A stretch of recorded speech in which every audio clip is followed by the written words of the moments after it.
Welcome back, flippers, future flippers, wholesalers, and what have you. Welcome back to the channel. So here I am inside this beautiful mobile home that we just got done redoing. And inside of here is where I'm gonna do this video, because today we're gonna be talking about a few myths about mobile home investing that you probably already believe. So let's get into it.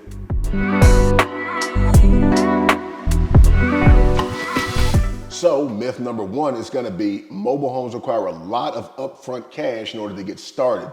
That's gonna be a big lie, and that's gonna be one that I need to put to bed right now, because you see, right now I'm in a mobile home that I personally bought for only $500.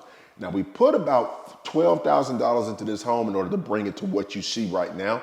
But here's some footage of what this place looked like when I first bought it, right? If you think about it, right, $500. This place right now is currently on the market right now for $35,000. Now that is indicative of what my market can afford in the area that I live in. In your area, it might be a bit different. The price is gonna vary. You can buy mobile homes for almost pennies on the dollar and receive a great profit on it. I'm talking about 1, 2, 3, 4, 500% ROI on your investment. And even if you're going older mobile home, which are typically gonna be on the lower end, sometimes you won't actually have to do anything other than just sweep and mop the place out if it's been in good condition.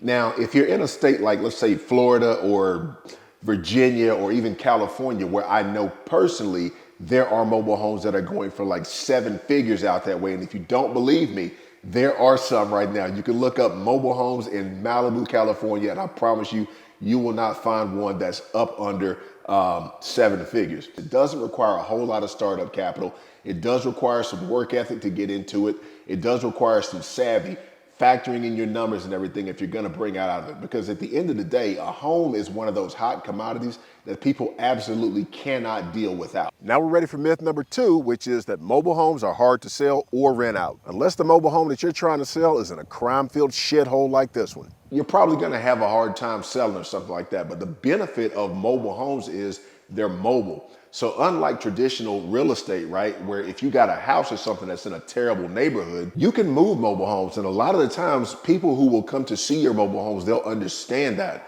And they'll understand that, hey, you know, I've got my own land and stuff that I want to be able to move this home over to.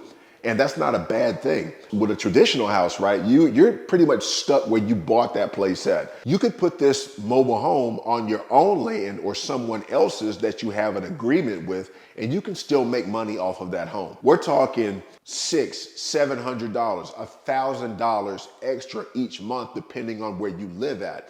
So I don't know about you, but I could definitely use an extra $1,000 a month. So mobile homes are really good for that. Think of it like a condo that you can move somewhere else and make it look as basically however you want it to look.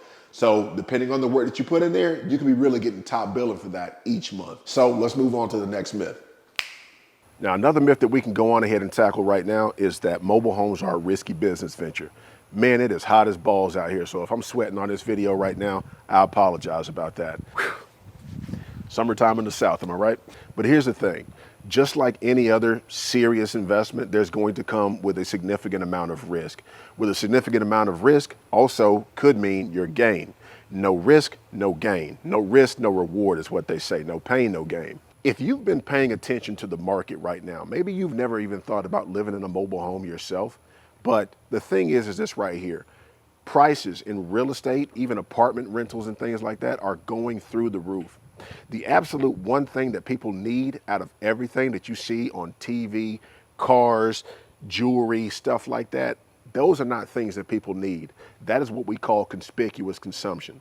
Every single person that you see, regardless of whether they are living in a big house or a smaller, more affordable home or something like that, unless they are homeless, everybody absolutely needs a roof over their head. Even homeless people, even though that might be a temporary measure for them. But people on planet Earth absolutely need shelter. So that's one of the things that makes sure that you're always going to stay in business, even when you're investing in mobile homes. So don't think about this as some kind of a big risky venture or something like that. True enough, there are going to be some people out there that you're going to have to vet for your process. And what I like to do is when I'm dealing with parks, a lot of the times they'll have application processes. A lot of the times what they'll have is application processes. And what I like to do is whenever I post a home, if my home is in a park, what I like to do is I like to run them through that park's process for them to vet whether or not these people are going to be good enough to stay in my home. Now, if it's on property or something that I own, there are other ways that you can go about doing that. But the thing is, at the end of the day, you need to be doing your due diligence, not only when it comes down to buying the mobile home, but also when it comes down to putting somebody in it. So this is another myth that we can go on ahead and put to bed. Everybody needs a home. You just have to choose who it is that you're going to put in yours. So with that being said, let's get on to the next one. All right, so the next myth is that mobile homes depreciate in value over time. Now, this is something that has some validity to it depending on the year model of the home.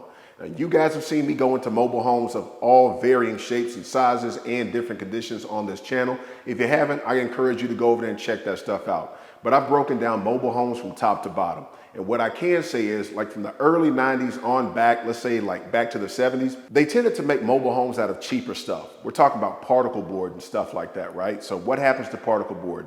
Particle board, number one, is like basically a bunch of wood chips and stuff glued together into the shape of like a piece of plywood or some other kind of wood that you would use, cabinet doors or whatever. What happens to particle board? It gets wet, it gets soft, people and belongings and stuff go through that wood. But these mobile homes that they're making now, I would say like late 90s on up to now, tend to be made with better quality stuff. So even the floors that I'm standing on right now, I'm standing on 3/4 inch plywood, which is the standard, even for stick-built homes, to sustain people's weight and furniture on floor. So the studs and stuff in the wall are also made different as well. But the key to this, to keep your value in your home, is if you have a mobile home, one of the things that a lot of people don't know about is that you can get the home detitled. You can actually take a manufactured home, and if you have a piece of land, what you can do is you can get that mobile home affixed to that property to where it no longer needs a title or a yearly tag. Now you'll pay a little bit more in taxes on this because mobile homes tend to save people on property tax because they're considered as personal property and not real estate itself. But if you want to protect your home from depreciating in value, that's one of the things that you'll do. So another thing is this right here that you'll want to take into consideration is that my channel is quite different from somebody who you listen to, like let's say Dave Ramsey or somebody like that. And I think their channels are mostly built towards like, let's say consumers, right? Because there's two kinds of people in this world. There's producers and there's consumers, right? What do the consumers do? They work 9 to 5, Monday through Friday, sometimes weekends, sometimes night shift, and they bust their ass and stuff for every dollar that they can get so that they can go and blow it somewhere. They very rarely invested in something else that's going to benefit them later on down the road. But this channel is for producers like you and me. The thing that we have in common that we don't have in common with the average user who watches somebody like Dave Ramsey, and I'm not throwing shade on this guy, okay? His knowledge is beneficial for people who that's beneficial for, not for people like us. Because at the end of the day, this is an investment for us. We're not really going to be staying in the mobile home. We're not end users like the people who are going to be staying. Your biggest thing is to try to go on ahead and get yourself a roof that you can make money off of by selling it to or renting it to somebody who needs that roof over their head. And the more that you can get, the better off you'll be. And the more prices continue to rise per square foot, whether it be renting or actual buying the home itself, you're still going to win out in the long run. Because at the end of the day, even if you have a mobile home, let's say 10, 15 years down the road, it's not like you're going to be able to charge less rent as long as you go on ahead and keep up with the maintenance. So that's a myth that might have a little bit of validity to it, but it doesn't apply to us investors. So guys, if you made it this far in the video, number one, I appreciate you. If you'd like to know more information about how it is that you can get started in mobile homes and flipping and what it is that I do on a daily basis, well, then you're in luck because I've got an event coming up at the end of the month. It's going to be a 5-day virtual event where you can learn about the things that I do on a daily basis and how you can make money in this industry getting started yesterday. So if that sounds like something that you're interested in, then there's going to be a link in the description that you can click and find out more about the topics that we're going to be covering over that 5-day period. If that sounds like something that you're interested in, then I look forward to teaching you. And with that being said, I'll catch you guys in the next video. Make sure to like and subscribe. Peace. Now we're ready for milk. We're ready for MILF.